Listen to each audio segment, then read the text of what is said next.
तर मला फक्त हेच बोलायचं आहे की जे काही महानगरपालिकेने जे काही डिसिजन घेतले ते अतिशय योग्य घेतलेले आहेत आणि असे डिसिजन पुढच्या पण येत्या भविष्यामध्ये ज्या गोष्टीमुळे जर ह्युमन्सला प्रॉब्लेम होत असेल तर नक्की तिथे असे डिसिजन घ्यावे आणि कोणतेही जर इथून पुढे जर असे कोणते डिसिजन स्ट्रॉंगली घेतले म्हणजे ह्युमन्सच्या हितासाठी तर त्याला जो विरोध होतो त्याला कुठेतरी राजकीय वळण अशा कम्युनिटीजनी दिलं नाही पाहिजे. जे लोक आता पुढे येऊन बोलतात की चुकीचं झालं असं थोडी ना असतं की त्या वर्षी आम्ही कबुतरांना चारा वगैरे देतोय आम्ही.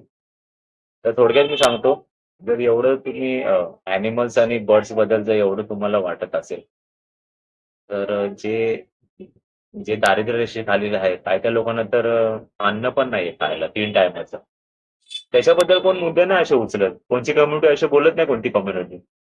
यार एवढे दारिद्र्य रेषेखालील आहे, त्यांना तर 3 टाईमाचं जेवण पण नाही.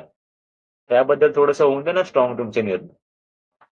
म्हणजे ह्याचा अर्थ आत्ताच्या घडीला ॲनिमल्स आणि बर्ड्स यांची व्हॅल्यू ह्युमनपेक्षा पण जास्त आहे. असं झालेलं आहे. बरोबर ना?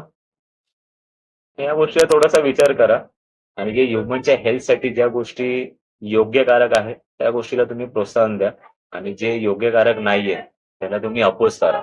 बस दॅट्स इट. मला फक्त इतकंच बोलायचं आहे आणि आपली काळजी घ्या. तर मग चला गुड बाय, टेक केअर. जय हिंद.